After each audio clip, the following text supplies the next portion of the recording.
चाहिँ खासै यस्तो विषयमा बोल्न मन छैन होइन, मलाई मन पनि पर्दैन यस्तो विषयमा बोल्न। त्यो बोल्न अलि त्यो न्याय पनि हुँदैन फेरि मैले बोल्दाखेरि होइन। मैले मैले किन किन भिडियो बनाएँ, किन बोलेँ भन्दाखेरि त्यहाँ जातको कुरा आयो, त्यही भएर मलाई चित्त बुझेन है। जातको कुरा आउनु भएन, एउटा मान्छेको हत्या भएको छ, जातको कुरा आउनु भएन, त्यही भएर बोलेँ, त्यही भएर भिडियो बनाएँ। हुन त यो विषयमा बोल्न उचित होला नहोला मलाई थाहा छैन होइन। मैले अस्तिदेखि त्यो भिडियो बनाऊ भन्दा भन्दै मबाट चुक्यो। म आज चाहिँ भन्न चाहन्छु, म कुरा गर्दैछु बिनी, हाम्रो इनिसा बहिनी बिक होइन, जो सुर्खेतको हुनुहुन्छ। उहाँलाई जुन हिसाबको हत्या भनौँ, बलात्कार भनौँ, के भनौँ खै अब त्यो मलाई ठ्याक्क थाहा छैन कुन शब्द प्रयोग गर्दा राम्रो हुन्छ होइन। किनभने मलाई लाग्छ यो विषय यहाँ चाहिँ अरू कुरालाई छाडेर, बलात्कार होइन, हत्या छाडेर चाहिँ जातको विषयमा कुरा हुँदैन। यहाँ जात अगाडि आउनु हुँदैन है, फेरि जात अगाडि आउनु हुँदैन। दलित भनेर हेपेर होइन, दलित हो भनेर ऊ गरेर त्यो जात अगाडि ल्याउने कुरै होइन। यहाँ कुरा छ न्यायको।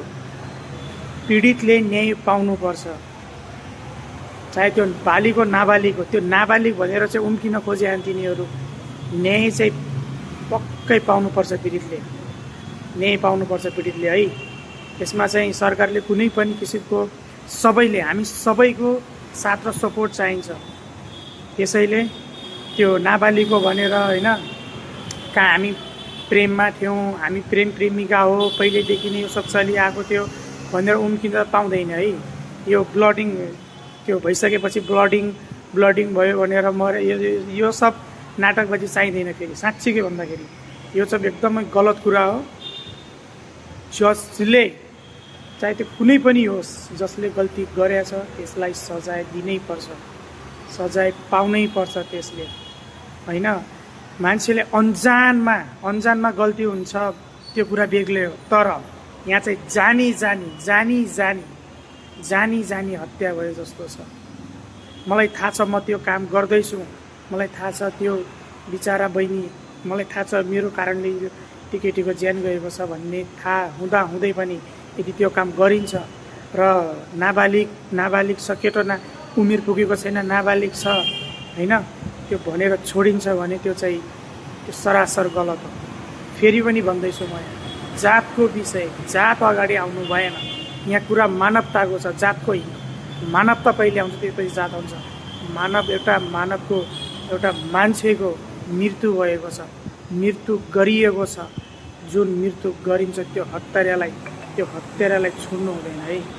त्यो कसैले पनि न्याय दिनु हुँदैन। त्यस्ता मान्छेलाई क्रूरभन्दा क्रूर सजाय हुनैपर्छ, ताकि याद गरोस्, याद आओस्, त्यसलाई मार्ने मान्छेलाई याद आओस्। एउटा मान्छेको शरीरबाट ज्यान जाँदा कति पीडा र कति त्यो सहन गर्नुपर्छ, कति पीडा भन्ने त्यो याद रहोस्। म अझै पनि भन्दैछु, विशेष जात अगाडि आउनु भयो।